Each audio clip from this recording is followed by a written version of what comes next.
Assalamualaikum warahmatullahi wabarakatuh. Tentunya masih hangat di pikiran kita, bahkan di bayangan kita tentang debat capres dan cawapres yang pertama yang baru saja telah selesai. Dan tentunya kita semua tahu ada banyak sekali gagasan-gagasan yang luar biasa yang dipaparkan oleh calon presiden kita nanti. Dan tak ketinggalan juga debat panas antar kandidat pun tersaji pada saat itu. Namun ada momen menarik yang menurut saya dan mungkin buat kebanyakan orang juga berpikiran sama seperti saya, yaitu saat capres nomor urut 1 yaitu Bapak Anies Baswedan berdebat dengan capres nomor urut 2 yaitu Bapak Prabowo Subianto. Perdebatan yang menurut saya sempat memanas saat itu terjadi ketika kedua capres membahas tentang polusi udara di kota Jakarta. Yang pasti pertanyaan ini ditunjukkan kepada Bapak Anies Baswedan karena Pak Anies sendiri sempat menjabat sebagai gubernur di DKI Jakarta. Nah, untuk lebih jelasnya, kita langsung simak aja video ini. Anies pernah jadi gubernur 5 tahun di DKI. Anggaran DKI setahun sekitar 80 T. Jumlah penduduk Indonesia DKI 10 juta, kira-kira kurang lebih. APBD Jawa Barat 35 T, jumlah penduduknya 50 juta, 5 kali DKI. Tetapi selama Mas Anies mimpin, sering sekali DKI menerima indeks polusi tertinggi di dunia. Bagaimana dengan anggaran 80 T, Pak Anies sebagai gubernur tidak dapat berbuat sesuatu yang berarti untuk mengurangi polusi? Terima kasih. Waktunya masih ada, Bapak? Sudah cukup? Baik, kita akan lanjutkan pada calon presiden nomor urut 1. Kami beri kesempatan untuk menjawab pertanyaan selama 2 menit, dimulai dari sekarang.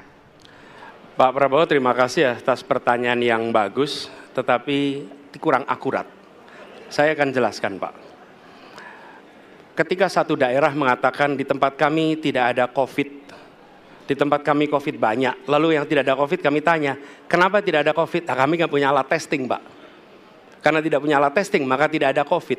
Yang punya alat testing, maka ada COVID. Okay? Saya tidak tanya COVID, saya tanya polusi.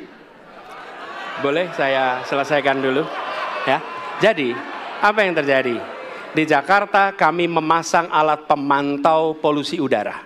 Bila masalah polusi udara itu bersumber dari dalam kota Jakarta, maka hari ini, besok, minggu depan konsisten selalu akan kotor.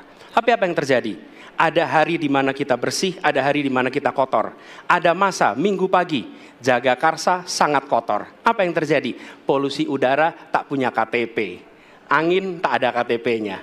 Angin itu bergerak dari sana sini. Ketika polutan yang muncul dari pembangkit listrik, tenaga uap, mengalir ke Jakarta, maka Jakarta punya indikator, karena itu Jakarta mengatakan ada polusi udara. Ketika anginnya bergerak ke arah Lampung, ke arah Sumatera, ke arah Laut Jawa, di sana tidak ada alat monitor, maka tidak muncul. Dan Jakarta pada saat itu bersih. Kalau problemnya dari dalam kota saja, maka konsisten tiap waktu. Ya, kita punya masalah polusi. Karena itu kita kerjakan dengan apa? Kita lakukan, Pak. 1, dengan pengendalian emisi dari kendaraan bermotor dan pengujian emisi sekarang wajib. Yang kedua, elektrifikasi kendaraan umum. Yang ketiga, konversi kendaraan umum. Dan dulu yang naik kendaraan umum hanya 350.000 per hari, sekarang 1 juta per hari. Jadi itu kita kerjakan untuk menangani soal polusi di Jakarta. Baik. Masih ada waktu, Bapak? Cukup? Ya. Kami persilakan kepada calon presiden nomor urut 2 untuk kemudian menanggapi jawaban dari calon presiden nomor urut 1. Waktu Bapak 1 menit dimulai dari sekarang. Ya susah kalau kita menyalahkan angin dari mana saja, ya. Jadi saya bertanya dengan anggaran segitu besar, jumlah penduduk, ya, langkah-langkah yang bisa dilakukan untuk dengan real dalam 5 tahun mengurangi polusi, juga di mana rakyat Jakarta begitu banyak yang mengalami sakit pernafasan. Jadi saya kira kalau kita dengan gampang menyalahkan angin, hujan dan sebagainya, ya mungkin tidak perlu ada pemerintahan kalau begitu, ya. Terima kasih. Masih ada waktu? Akan menambahkan? Cukup. Cukup. Baik, selanjutnya kami berikan kesempatan kepada calon presiden nomor urut 1 untuk menanggapi tanggapan dari calon presiden nomor urut 2. Waktunya 1 menit, dimulai dari sekarang. Ya, inilah bedanya yang berbicara pakai data, yang berbicara pakai fiksi. Oke? Ini pakai data.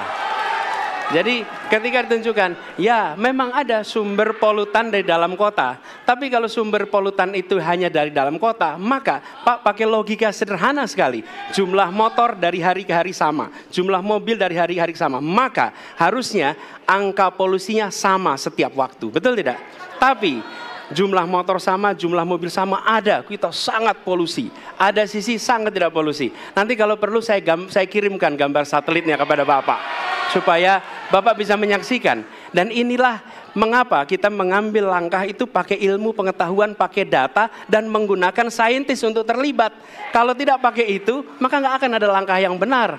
Dan ini kemudian saya teruskan Pak, bagaimana pengendalian itu dikerjakan untuk dalam Jakarta.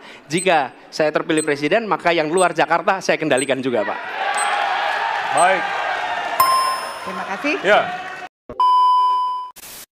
Nah, gimana menurut kalian setelah menyaksikan video tadi? Semoga dengan diadakannya debat ini bisa memudahkan kita dalam menentukan pilihan mana yang tepat untuk memimpin negara kita nantinya. Yang pasti, jangan golput. Dan terima kasih.